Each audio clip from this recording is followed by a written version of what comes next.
పెట్టింది. ఇన్ని మన కళ్ళ ముందర జరుగుతున్నా కూడా తల్లిదండ్రులు అన్న వాళ్ళు దీని గురించి ప్రత్యేక శ్రద్ధ వహించట్లేదు. చివరిగా కుకట్పల్లి జరిగినటువంటి ఘటనలో ఆమె మొదటి రాత్రిన గ్యాంగ్ రేప్ జరిగిందని చెప్పేసి కూడా ఆరోపణ వినిపిస్తుంది. దాంట్లో వాస్తవం ఉన్నదంటారా? ఎందుకంటే చాలా రోజుల తర్వాత ఆ ఘటన అనేది బయటకు వచ్చినటువంటి పరిస్థితి. ఈ అమ్మాయి గ్యాంగ్ రేప్ జరిగింది అండ్ వాళ్ళు రేప్ చేశారు. ఆ తర్వాత నేను కూడా ఆ అబ్బాయిలు ఆ రోజు నైట్ అక్కడ రూమ్లో కనిపించారు కదా, వీళ్ళే కదా వాళ్ళని ఎలా పిలిచావు నువ్వు, వాళ్ళకి నీకేం సంబంధం అనేసి అడగడం జరిగిందని చెప్పింది. ఆ తర్వాత అంతా నీ హాల్యూజినేషన్, వాళ్ళు అసలు అలాంటిది ఏం చేయలేదనేసి ఆ అబ్బాయి చెప్పడం ఇదంతా జరిగిందన్నమాట. సో ఆ అమ్మాయికి తెలుసు, ఆ అబ్బాయికి తెలుసు అసలు ఏం జరిగిందనేసి. బట్ నలుగురు చేశారా లేకపోతే ఇంకా ఎక్కువ మంది చేశారా అన్నది ఆ అమ్మాయి కూడా సాక్ష్యాలు చూపిస్తుంది. ఆ అమ్మాయి కూడా సాక్ష్యాలు చూపిస్తానంటుంది, చూపించింది కూడా కదా.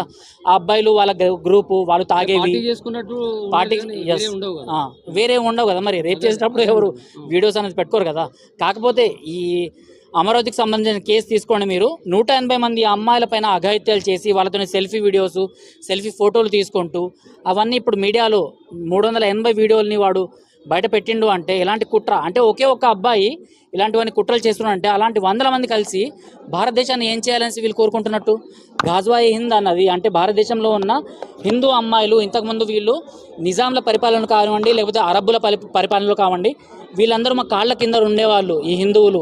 ఇప్పుడు కూడా వీళ్ళ అమ్మాయిలు మా కాళ్ళ కింద ఉండాలి అనేసి ఇదంతా చేస్తున్నారు. ఇప్పుడు ఇతర మతాల్లో జరుగుతూ ఉంటే బయటకు వచ్చినా రాపోయినా కానీ ఇప్పుడు ఈ ముస్లిం సంబంధించి ఎవరైతే వ్యక్తులు చేశారో దాన్ని సీరియస్గా పట్టించుకుంటూ ఉంటారు.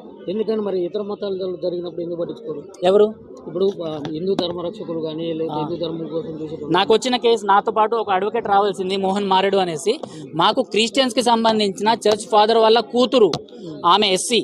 ఓకే, సో ఆ అమ్మాయి కూడా వికారాబాద్ నుంచి ఆ అమ్మాయి పైన క్రిస్టియన్ నుంచి ఇస్లాంలో కన్వర్ట్ చేసిన తర్వాత ఒక బాబు పుట్టిన తర్వాత ఆ అమ్మాయి పైన అఘాయిత్యం చేసి ఆ అమ్మాయిని కొట్టడం జరిగింది. ఆ అమ్మాయి మమ్మల్ని వచ్చి కన్సల్ట్ చేస్తే ఆ అమ్మాయిని కూడా వికారాబాద్ వెళ్ళి మేము అక్కడ ఫైట్ చేయడం జరిగింది. ఆ అమ్మాయిని బయటికి తీసుకురావడం జరిగింది. ఇలాంటివన్నీ అంటే ఏ మతం వాళ్ళైనా, నేను ఒక ముస్లిం అమ్మాయి హిందూ అబ్బాయిని పెళ్లి చేసుకుంటాను అన్న కూడా నేను వద్దని చెప్పేస్తా. ఎందుకంటే మీ మతంలో ఇదంతా ఒప్పుకోరు అండ్ మీ ఇంట్లో కూడా గొడవలు జరుగుతాయి.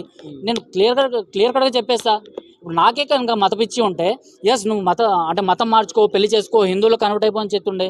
బట్ మన మీడియాలోని కొంతమంది యాంకర్స్ నా దగ్గరకు వచ్చి నేను ఫలానా హిందూ అబ్బాయిని పెళ్లి చేసుకుంటున్నాను, మీరు సపోర్ట్ చేయండి అంటే నేను డైరెక్ట్లీ నో చెప్పేశాను. నాకు అవసరం లేదు, ఎందుకంటే నువ్వు మీ తల్లిదండ్రులు చెప్పినట్టు నువ్వు వినాలి అనేసి నేను చెప్పేసి పక్కకు తప్పుకున్నాను నేను. Thank you.